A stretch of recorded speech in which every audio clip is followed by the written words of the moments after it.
క్రీస్తునందు ప్రియులరా, మీకు శుభములు వందనములు తెలియజేస్తున్నాను.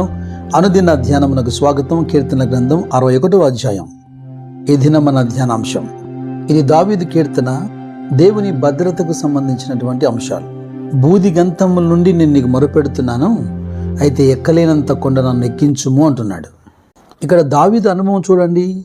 దేవునితో మాట్లాడుతూ, నీవు నాకు ఆశ్రయముగా ఉంటివి, శత్రువులు ఎదుట బలమైన కోటగా ఉంటివి అంటాడు. కేవలం బైబిల్లోని భక్తులకు మాత్రమే ఈ అనుభవాలు కాదు.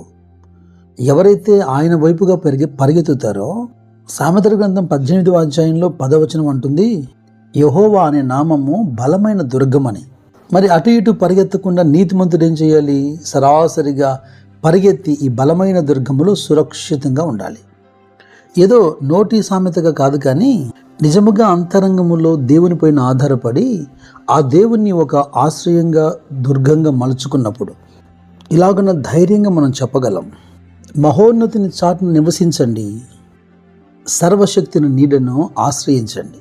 దావీదు కేవలం యుద్ధ భూమిలో మాత్రమే కాదు, మాటల్లో కూడా బహు నేర్పరి, మహాకవి అని చెప్పాలి.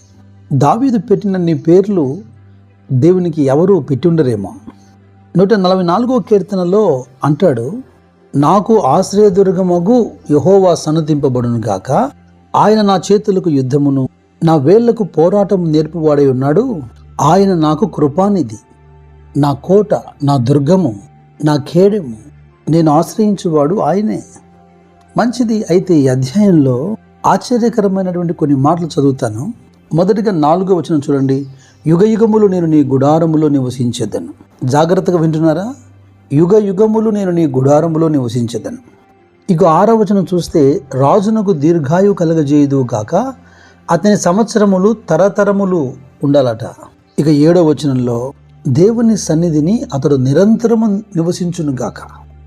దేవుని గుడారములో యుగ యుగాలు ఉంటాడట. తరతరాలకు సంబంధించిన దీర్ఘాయువు దేవుడు అతని కలగజేశాడట. ఇక దేవుని సన్నిధిలో దేవుని వలె నిరంతరము నివసించుట. ఏంటి మాటలు? ఇదంతయు ఎటర్నల్ లైఫ్, నిత్య జీవానికి సంబంధించిన మాటలు. ఈ లోకంలో జీవిస్తున్నంత కాలము యుద్ధాలు, పోరాటాలు, కుటుంబము, వీటన్నిటి మధ్యలో విసిగి వేసారినటువంటి భక్తుని యొక్క ఆశ లేదా ప్రార్థన మరియు నిరీక్షణ. మీరు కీర్తన 21వ అధ్యాయంలో కూడా రండి. 4వ వచనం చూడండి. ఆయుష్ నిమ్మని అతను నిన్ను వరమడగగా నీవు దాన్ని అతనికి అనుగ్రహించి ఉన్నావు.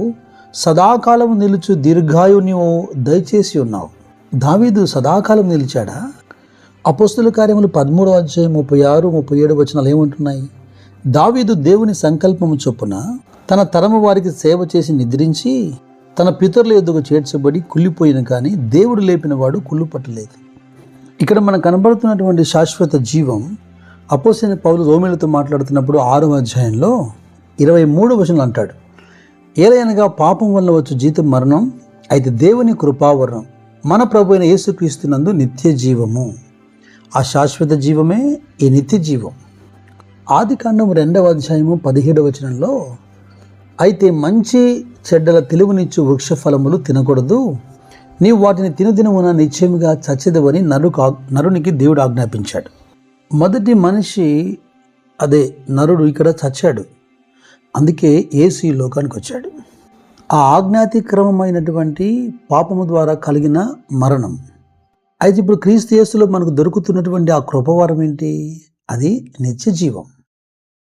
ఈ నిత్య జీవానికి సంబంధించిన నిరీక్షణ ఎలా కలిగిందో పేతురు భక్తుడు తన మొదటి పత్రికలో అంటున్నాడు. మొదటి అధ్యాయము 4-5 వచనాలు. మన ప్రభువుకు యేసుక్రీస్తు తండ్రి అయిన దేవుడు స్తుతింపబడును గాక.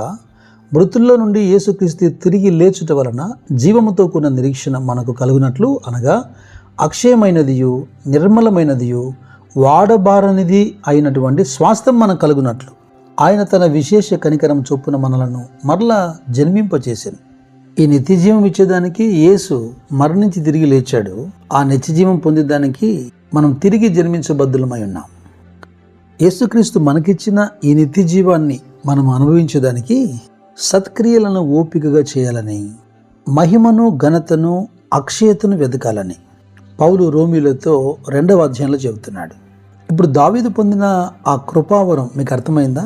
దైవజనుడైన మోషే 90వ కీర్తనలో చెప్పినటువంటి ఆయుష్కాలం అనేది 70 సంవత్సరములు, 8 సంవత్సరములు. ఇది శరీరానికి ఈ లోకంలో నివసించిన కాలానికి సంబంధించిన అంశం. దాన్ని దాటిన తర్వాత దేవుడు మనకిచ్చే అనుభవాన్ని దావీదు వివరిస్తున్నాడు. పాఠం వింటున్నటువంటి మీ జీవితంలో భౌతిక విషయంలో కూడా దేవుడు మీకు దీర్ఘాయు కలగజేయాలి. అంతకు మించి యేసుక్రీస్తు ద్వారా తిరిగి జన్మించి నూతన జీవం పొందినటువంటి మీరు యుగయుగములు సదాకాలము ప్రభుతో కూడా ఉండాలి.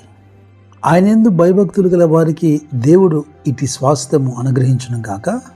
ఈ స్వాస్థ్యమును మీరు అనుభవించినట్లు మీరు కాపాడబడుటకై ఆయన కృపా సత్యములను మీకు నియమించును గాక.